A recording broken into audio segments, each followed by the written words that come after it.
All life form strives to the max of its potential except human beings. All life form strives to the max of its potential except human beings. How tall will a tree grow? As tall as it possibly can. You never heard of a tree growing half as high as it could. No, trees don't grow half.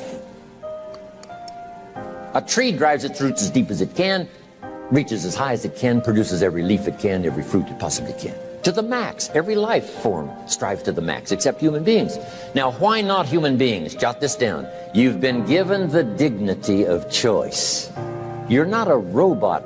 You don't have to repeat this year the same as last year. You can tear up last year's plan, develop a new plan.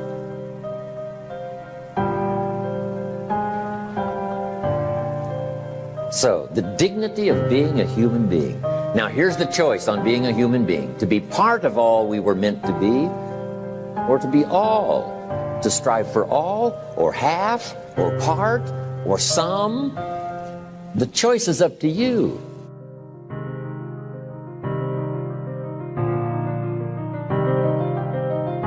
Life is not just the passing of time. Life is not just the passing of time.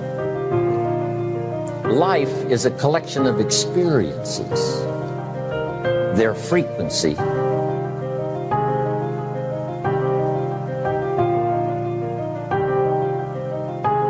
and their intensity. Life is not just watching the clock tick away. Life is a collection of experiences, their intensity, their frequency.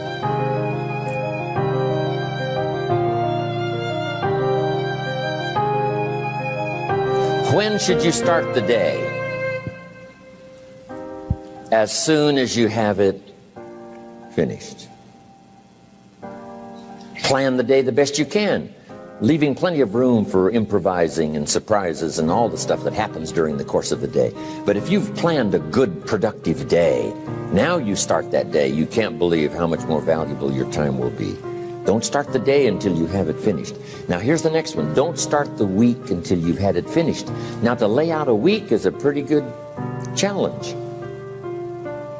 Next, don't start the month until you have it finished. The places to go and the people to see and the productivity and the sales and the customers and the development and all the rest of what you want to accomplish during the course of 30 days. Don't start the month till it's finished. And then here's the big one. This is really challenging. Don't start the year until you have it finished. To the best of your ability. It can't be finished like minute by minute. And it might get all upset. It might get torn up and you do a new one. You make so much progress the first 90 days that now you've multiplied it all by 2, by 3. Because that happened to me. I thought, wow, this is going to be a great year. By the time I'd finished the 3rd month, I'm rolling, I'm soaring. So many things are happening, I revised my whole year's plan.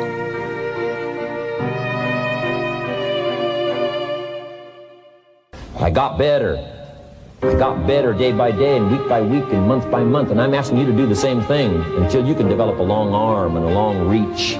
Until you can develop influence that won't quit. Touch people next year you couldn't touch this year. Touch people now you couldn't touch before. Conduct a meeting now you couldn't conduct before. Heart and soul now mixed in there that wasn't there, missing before. I'm asking all of you to get better in spite of the winters, in spite of the downturn. The money downturn, the social downturn, the personal downturn, whatever it is. Just get stronger. Get better.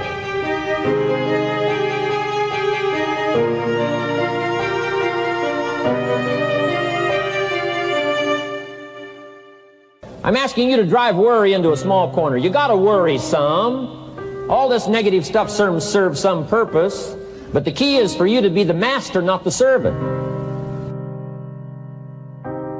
Here's what I'm asking you to do. You be the master of worry. Drive it into a small corner. Don't let it loose. And I'm asking you to go home with some new faith and some new courage. I'm asking you, don't worry. Drive it into a small corner. We've all got concerns, and sometimes we all wonder, And sometimes there's a little crack of doubt. We worry a little, but I'm telling you, drive it into a small corner. Drive your worries into a small corner. Enemies of the mind you got to do battle with in the summer. One is pessimism, that tries to get you only to see the negative side. Of course, there's the negative side. Life is part negative. What else is new? If the glass is half empty, it is half empty. You say, well, I've been only taught to see that it's half full. Well, sure, it's half full. But it's also half empty. I mean, can't you handle that? I mean, that's not too difficult. But here's what pessimism would try to get you to do. Believe that it's only half empty. And when pessimism comes to your mind, you've got to educate pessimism, because pessimism is stupid. Pessimism tries to get you to believe that it's only half empty. Of course it's half empty, but it's not only half empty.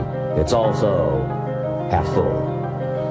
I'm asking you to be in charge. Be in charge of your own mind. Be in charge of your own destiny. Do battle with your enemy. Do battle with your enemies. Take sword to your enemies. Whatever's going to destroy those values, take sword to it. If it's worry, take sword to it. If it's threat, threaten back.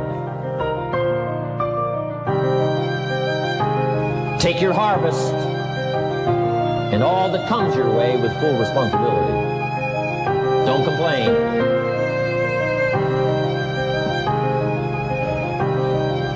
That fourth season, complaining, telling you, could ruin all of your chances.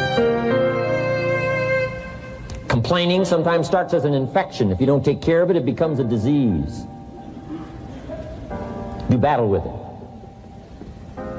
In the harvest time, reap your harvest without complaint. It's your crop, you sowed it. You either made the calls or didn't make the calls. You wrote the letters, you didn't write the letters.